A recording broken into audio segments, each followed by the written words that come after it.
Bem-vindos a mais um podcast Construindo Saúde. Eu sou Cristina Milagre, cardiologista e médica do esporte. Hoje a minha convidada é a doutora Egli Costa Opp. Ela é cardiologista, tem título de especialista em cardiologia pela Sociedade Brasileira de Cardiologia, pós-graduação em dislipidemia pelo INCOR, tem mestrado em medicina farmacêutica pela Unifesp e é membro do corpo clínico do HCOR. O nosso assunto hoje é sobre dislipidemia. O que é isso? Colesterol alto, gente. Vamos falar do impacto do colesterol alto nas doenças cardiovasculares.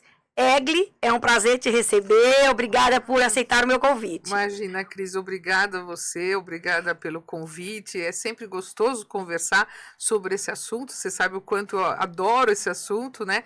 E na prática clínica também a importância de a gente avaliar o colesterol dos pacientes, né? O que é o colesterol bom, o que é o colesterol ruim e para que serve o colesterol também, né? Exatamente, porque assim, a gente sempre fala que o colesterol não é de todo ruim, ele é necessário para o corpo, Sim, né, Egli? sim. Para a produção de hormônios, então a gente precisa ter colesterol. Sim. O problema é quando ele está em excesso. Sim, sim. Então vamos explicar para o pessoal o que é esse colesterol ruim LDL, que é o principal vilão da história, e o bom, que é o HDL, e que também muitas vezes a gente achava antigamente que o bom muito alto era maravilhoso.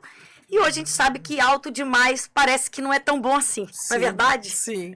Bom, Cris, a importância, assim, que o colesterol, ele é importante para o nosso organismo, né? Ele é fonte de energia para as células, para as vitaminas, formação de vitaminas, de hormônios, né?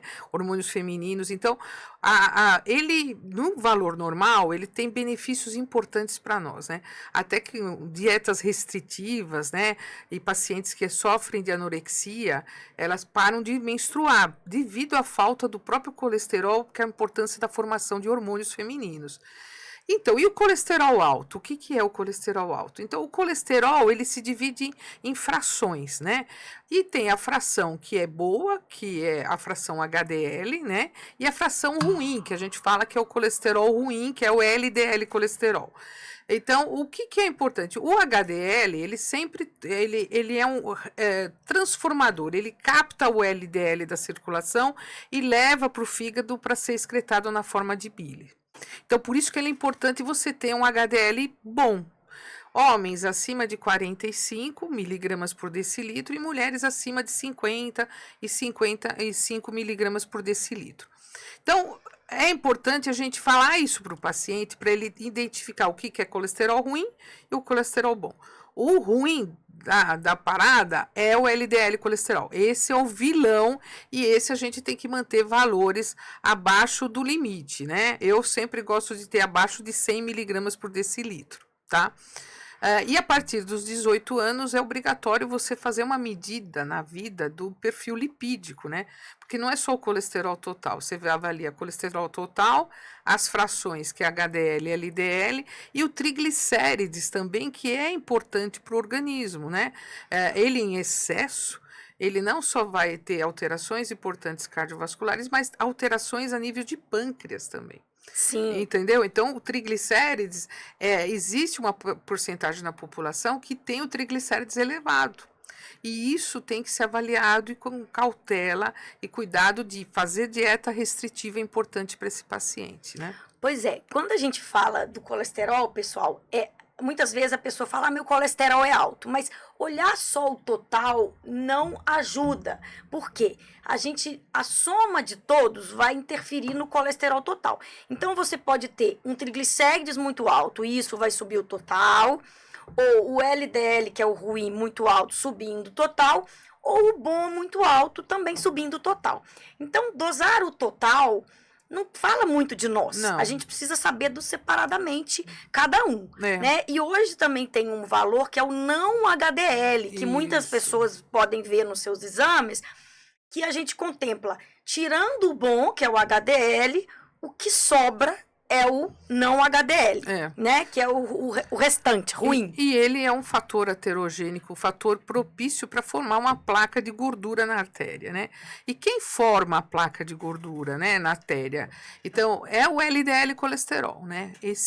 Porque o que acontece? Quando uma parte do colesterol vem da dieta, que é 10 a 15%, e uma parte é fabricado dentro do fígado. Então, o fígado trabalha, é que fabrica o colesterol.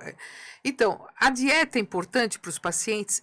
Ela ajuda a baixar o colesterol, e a baixar o colesterol ruim também. Mas não só ela, existe a formação dentro do colesterol intrahepático. Então, porque se às vezes você vê um indivíduo magrinho, tal, faz uma dieta e o colesterol dele é alto. O que acontece? É que internamente ele tem uma fabricação de colesterol ruim, de LDL ruim aí, e que não ajuda a degradar isso na forma de bile. E aí esse LDL, Cris, isso que é importante, ele oxida e forma partículas pequenas de LDL. E aí é a coisa. Ele vai direto depositar na artéria. E quando ele chega lá, ele oxida e aí forma que nem uma feridinha.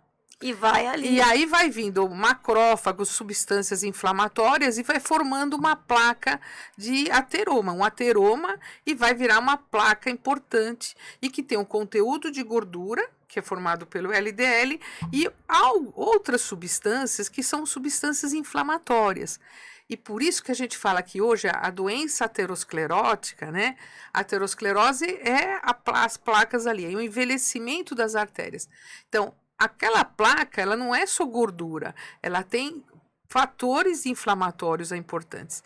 E às vezes uma placa que não é tão grande, né, uma placa de 90%, tal, uma placa de 50%, ela pode romper espontaneamente. Até menor que isso, né? Até também. menor que isso. Então, sempre o cuidado, e a gente não pode ter o LDL elevado e esse LDL oxidar, porque ele vai depositar nas artérias, que são artérias do coração, as carótidas e a parte periférica também, a doença arterial periférica. Das artérias da perna. Das pernas, entendeu? Então, e às vezes, Cris, a gente está no consultório e você pega um paciente, tem um colesterol que vem há alguns anos, né?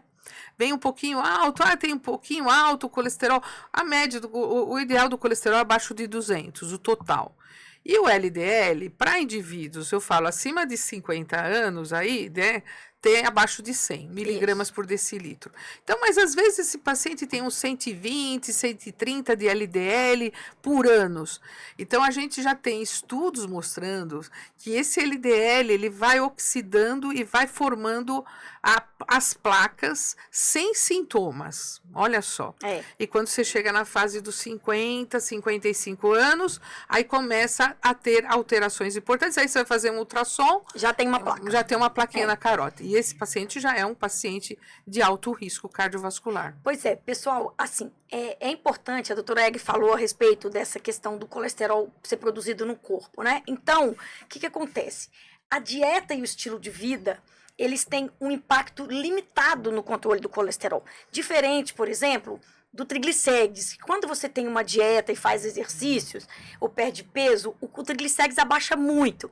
Mas o perfil do colesterol, ele tem pouco impacto. Então, eu costumo brincar com os pacientes assim, se você estiver fazendo tudo errado e o seu colesterol não for dos piores, possivelmente o seu estilo de vida vai chegar na meta.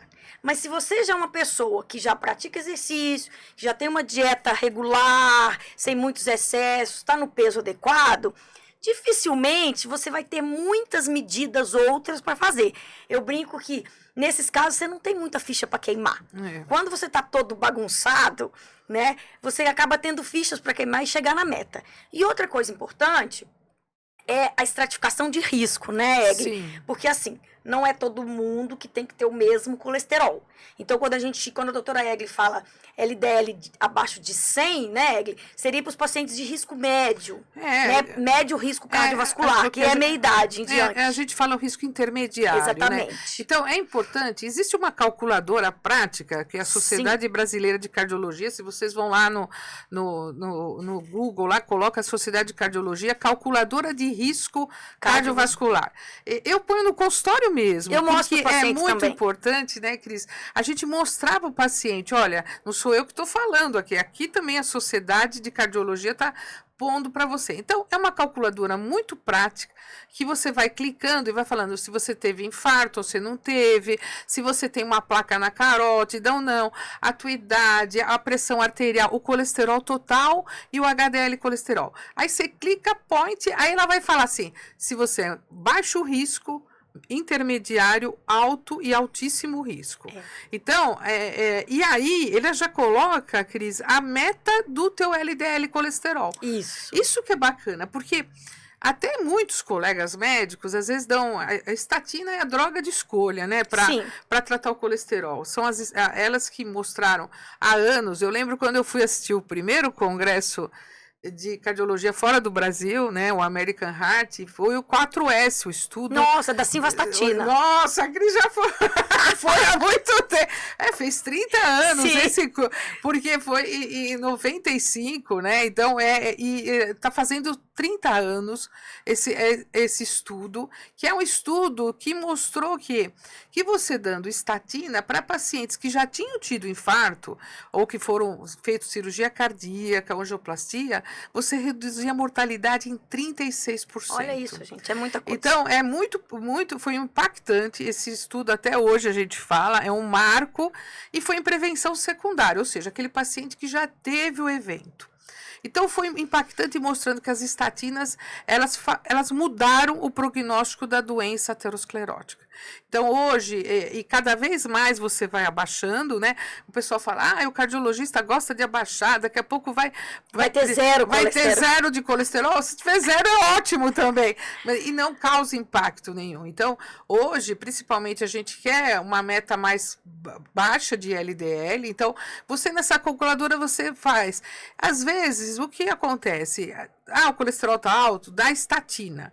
As estatinas de alta potência, como a gente tem, mas às vezes as estatinas também podem causar dor muscular. Sim. E aí o paciente para de tomar, né, Cris? E aí é uma polêmica. Então, dar a estatina certa para o paciente certo. A dose adequada. Dose adequada, né? Não precisa dar altas doses. Às vezes com 5 miligramas, 10 miligramas já 2 chega. miligramas, 4 miligramas, dependendo da estatina, você consegue alcançar a meta daquele paciente. E uma coisa que às vezes a gente vê, a pessoa toma o remédio, o colesterol baixa e depois ela para de tomar. Eu falo, vai voltar. Por quê?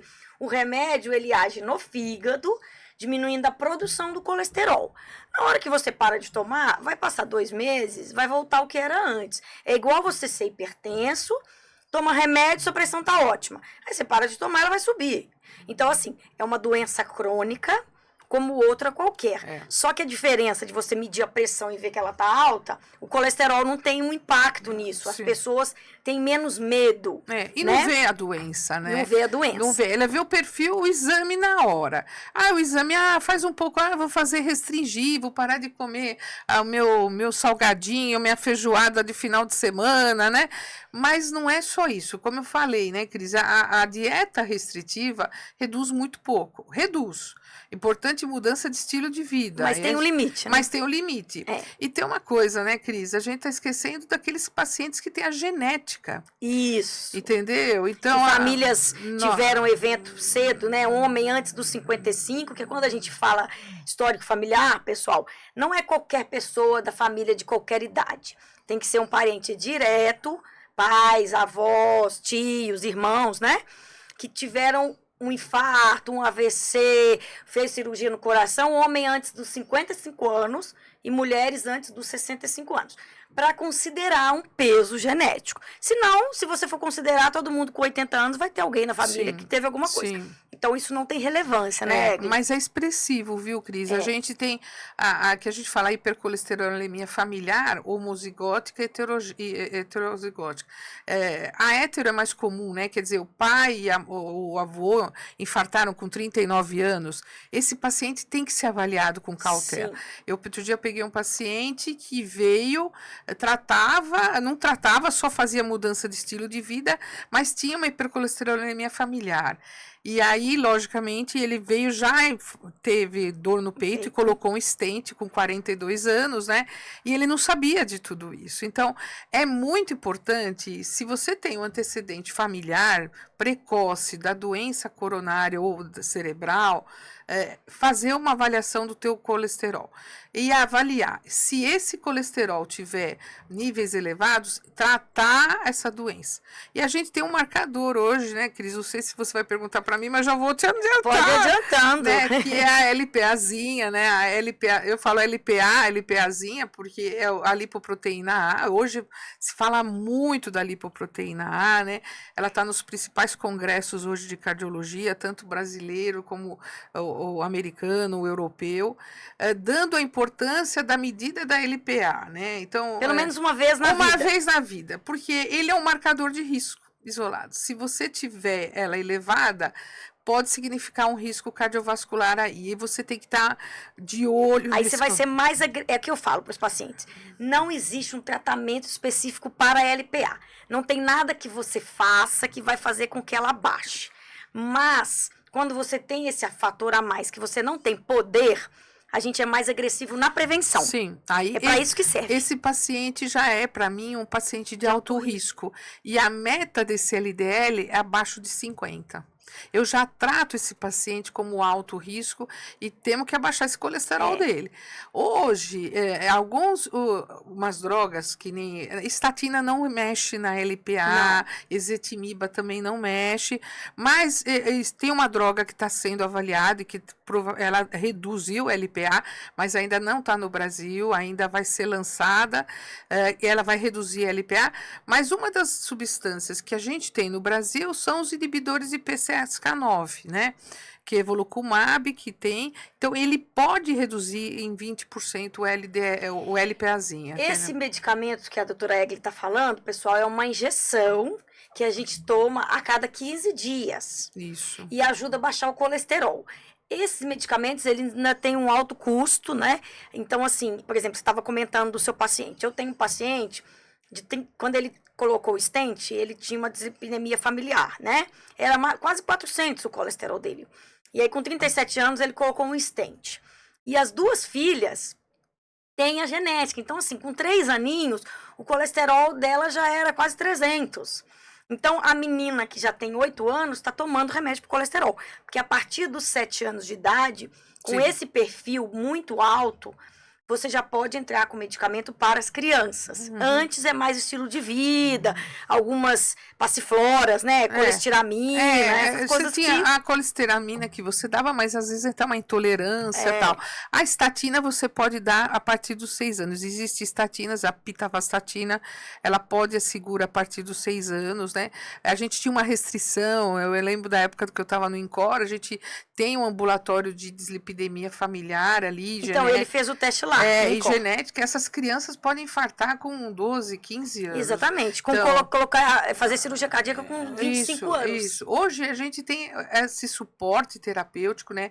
Que nem os inibidores de PCSK9 são importantes. É uma injeçãozinha que você aplica na perna, da barriga, né? Como, tipo aquelas que estão internadas que põe na barriga, né? Subcutânea. É tranquila, ela tem um custo ainda elevado, mas que... Já melhorou o custo, que você né? pode, Era mais alto ainda, né, Cris? Hoje já tem um acesso, praticamente é um tratamento que hoje se faz para inibir a perda de peso, praticamente, você tem o custo semelhante.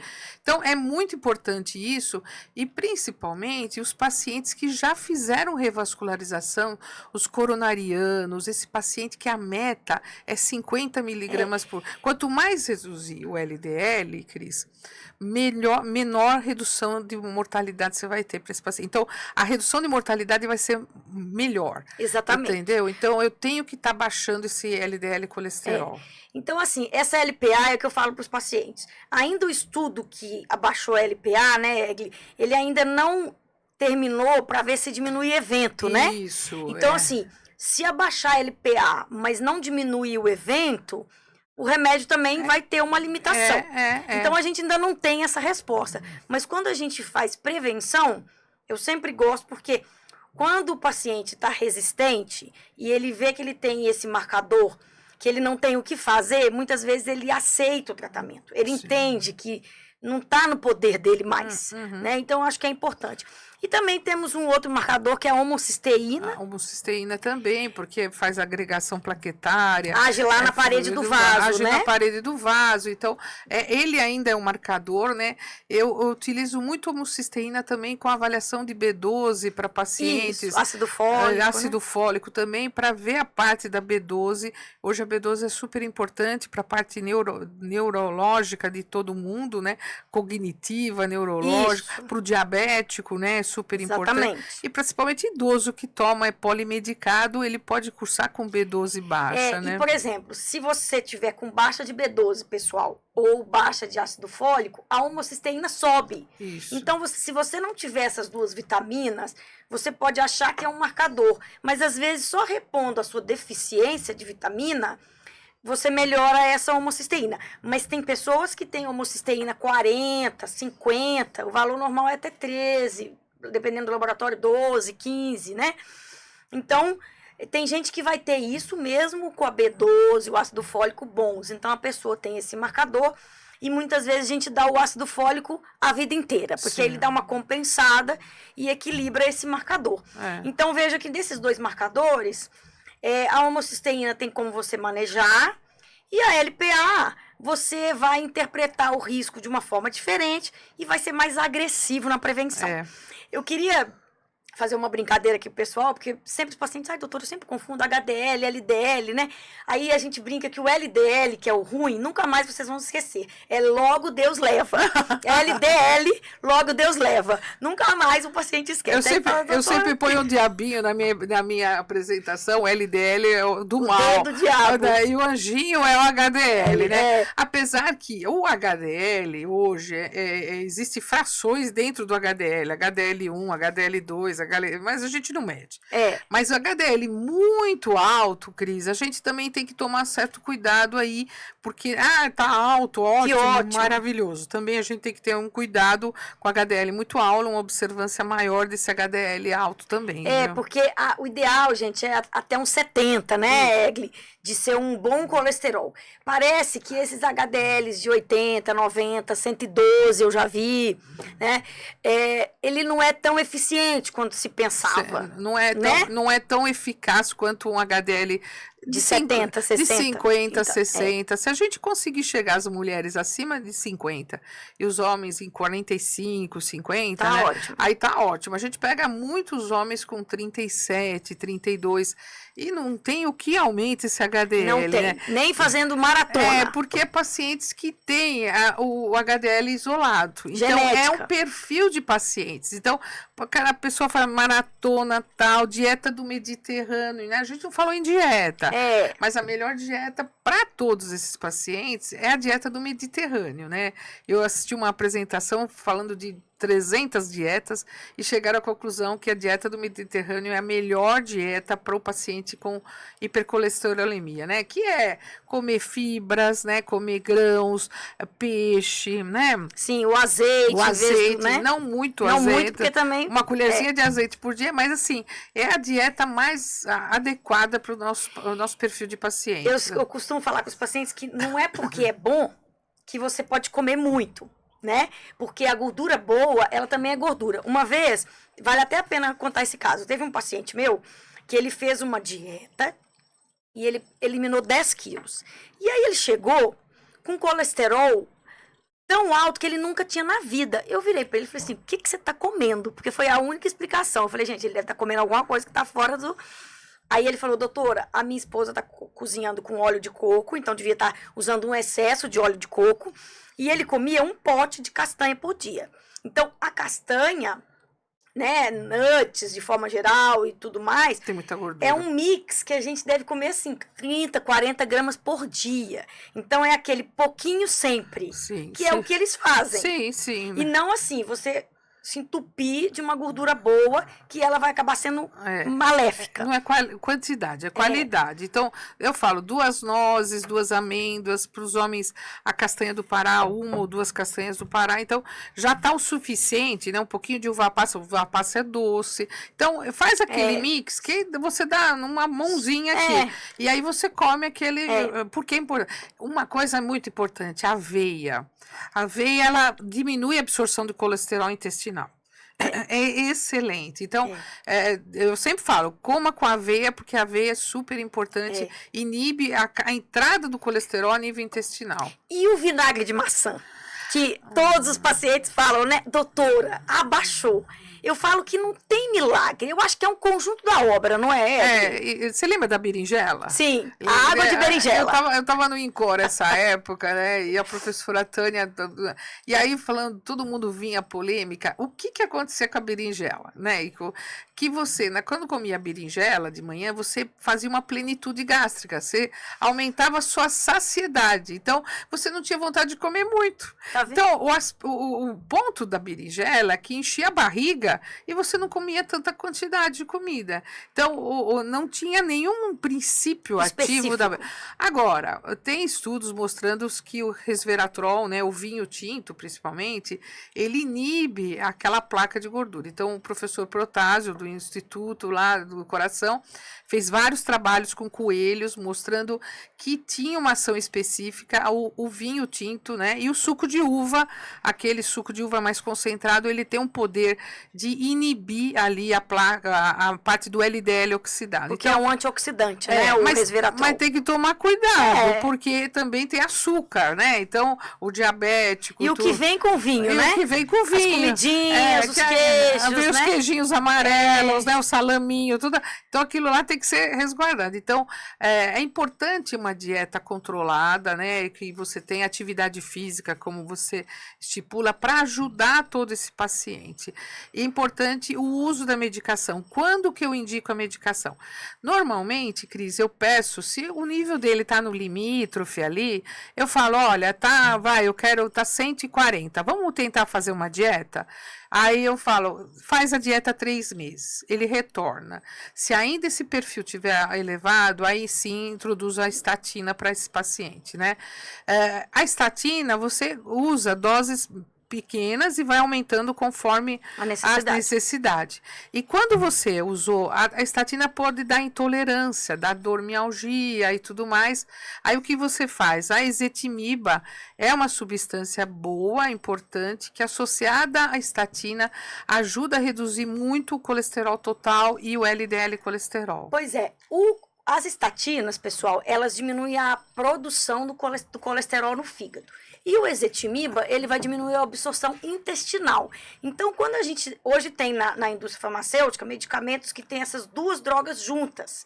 Então, você usa menos dose de estatina associada com ezetimiba, o paciente tolera melhor e você chega melhor nas metas. Sinergismo de ação. Né? Hoje é uma tendência na indústria. Porque quanto mais remédio você prescreve, menos chance tem do paciente tomar. Isso também. Então, se a gente puder juntar um combo, é sempre melhor. Sempre. Então, eu sempre falo, depois que o remédio age, ele vai manter aquele efeito. Ele não vai ficar baixando cada vez mais e mais e mais, né? Você chegou, depois de 3 meses, dosou, chegou na meta, você vai manter aquele valor. Em relação a esses mitos e verdades das estatinas, né? Para a gente finalizar aqui o nosso podcast, a gente sabe que tem muitos médicos, muitos profissionais que fazem um desserviço à população. Né? Dizendo que as estatinas, elas são um interesse da indústria, enfim. Então, assim, a Sociedade Brasileira de Cardiologia, junto com a Sociedade Americana, Europeia, eles recomendam as estatinas. Então, o que eu falo? Ficou todo mundo num complô, né, ao mesmo tempo. Então, assim, gente, né, os estudos, eles são multicêntricos, randomizados, a gente não sabe quem está tomando a droga, quem está tomando placebo. Então, assim, isso já está mais que documentado na literatura, né? Então, assim, o efeito colateral das estatinas, ele é um efeito igual a alguns remédios para pressão dão tosse, o outro incha a perna. Então, é que a gente fala, a maioria não vai ter o efeito colateral, né, Egli? A maioria não vai ter. A maioria não vai ter. Então, o que a gente sempre fala, né? E às vezes a pessoa vem com cãibra, às vezes pode ser até uma doença vascular periférica, confunde sempre muito. tem que investigar. Eu tô com dor na perna, pode ser. Então, tem que ser muito bem avaliado. E uma coisa é importante, né, Cris? Quando a gente vai entrar com estatina ou com qualquer medicação, a gente avalia a função hepática desse paciente. Sim, porque elas podem alterar a função hepática e a gente dosa CPK. E é muito comum, né, atleta, pessoas que fazem atividade física, ter uma CPK aumentada pela parte muscular dela. Então, atleta é um parto, né, para dar estatina, porque eles têm a CPK elevada. Então, e é importante, quando fizer o perfil lipídico e dosar o TGO, TGP, a CPK, ele tá 3 dias sem atividade física, porque senão vai interferir.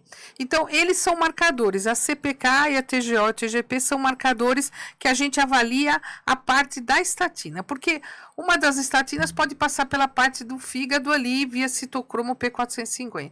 E outras podem fazer outra via de metabolização. E que não interage, né, Cris? Porque às vezes as medicações podem interagir entre elas, perder função entre elas. Então, o paciente, aí veio com aquele lobby de indústria farmacêutica, da estatina. As estatinas, como eu falei, eu assisti o primeiro estudo com 4S há 30 anos.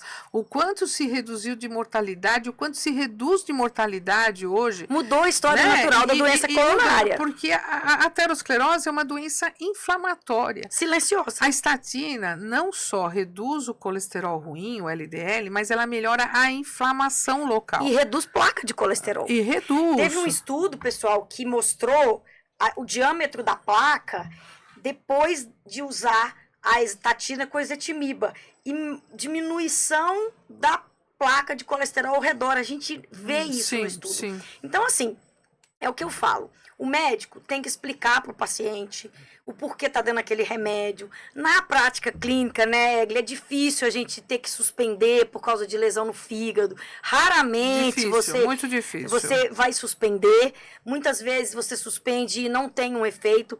A gente fala que se alterar 3 vezes mais o valor de referência que você vai suspender, se o paciente não tolera, você diminui a dose, você vai achar um caminho. É importante você manter, Cris. E hoje existem drogas, se tiver intolerância, que é uma coisa assim muito difícil, praticamente. Tem um público, mas é pequeno. 15% no 10 a máximo. 12% que você tem.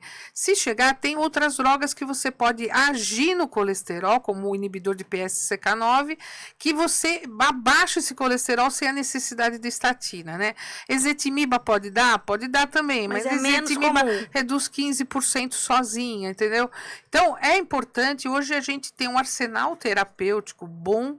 E eu falo para vocês, a mensagem dose, se você tem antecedente familiar de doença precoce na família, faça o perfil lipídico das crianças. Isso. Para poder tratar já antes. Se não, a partir dos 18 anos, né, você faz o perfil lipídico pelo menos uma vez. Né? Uma vez. E assim, as pessoas, a partir das idades, né, 30, 40 anos, né, eu falo, pelo menos uma vez por ano você avalia. E aquele paciente que já teve o evento, esse paciente tem que ter um acompanhamento mais de perto. Um olhar diferente. Cada 4 meses, avaliar, ver e ficar de olho nele, né? Porque quem teve um evento tem a chance de ter outro evento. Então, é importante você fazer essa prevenção secundária e também fazer a prevenção primária para quem nunca teve nada. Exatamente. Também. E tem um suplemento, pessoal, que a gente usa também para ajudar a minimizar esses efeitos de dor muscular, que é a coenzima Q10. A coenzima Q10, porque a gente sabe que a estatina, ela diminui um pouco as reservas de coenzima Q10 que a gente tem no nosso corpo, nas nossas células. E isso favorece dores musculares, né? Então, às vezes o paciente associando esse suplemento, ele consegue tolerar melhor, né, Egli? A gente vê isso também na prática clínica. Isso eu tomo coenzima Q10 já há mais de 10, 12 anos. Então, a coenzima Q10, ela faz parte lá da cadeia de metabolização, da formação do colesterol. Então, se eu dou estatina inibe ali, ela pode diminuir a coenzima Q10. Então, a importância de você suplementar. Por quê? Para melhorar a fadiga muscular, o desempenho muscular e tudo mais. Então, e hoje, a literatura é muito vasta falando o benefício que ela faz para o paciente cardiopata mesmo. Então, a coenzima Q10 hoje é um suplemento importante para esses pacientes.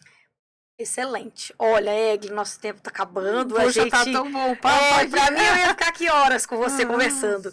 Então, pessoal, olha, então esse é o recado. Discuta com o seu médico, entenda o processo, entenda qual é a sua estratificação de risco, onde você se encaixa, se você pode fazer algo para melhorar o seu perfil de colesterol, lembrando que o bom é o HDL, o ruim é o LDL, e tirar as dúvidas, porque uma vez que a gente não tem o poder em determinadas situações para resolver um problema do ponto de vista de medidas, modificação do estilo de vida, a gente vai ter que partir para medicamentos, Sim. né? Mas sempre a menor dose que você tenha o efeito esperado, que na medicina é assim que a gente faz, Sim. né? Então, Egli, eu gostaria de agradecer Obrigada, o nosso Cris. papo, acho que foi muito esclarecedor aí para as Obrigada, pessoas. Cris, obrigada mesmo, obrigada a vocês estarem aí escutando, vendo a gente, né? É importante a gente é importante o seguinte, faça a avaliação do seu perfil lipídico. Se tiver um pouco alterado, procure auxílio médico para ele poder te orientar e poder. Não vai tomar, vou tomar o medicamento do vizinho, não. Procure o médico para ele melhorar, ele avaliar que estatina pode te dar, se vai te dar estatina, que dose que ele vai dar e tudo mais, tá bom? Obrigada a todos e estou à disposição, viu, Cris? Tá ótimo, vamos marcar outros podcasts, né? Obrigada, viu, Cris? Pessoal, então até a próxima, estou à disposição aí nas redes para tirar as dúvidas de vocês.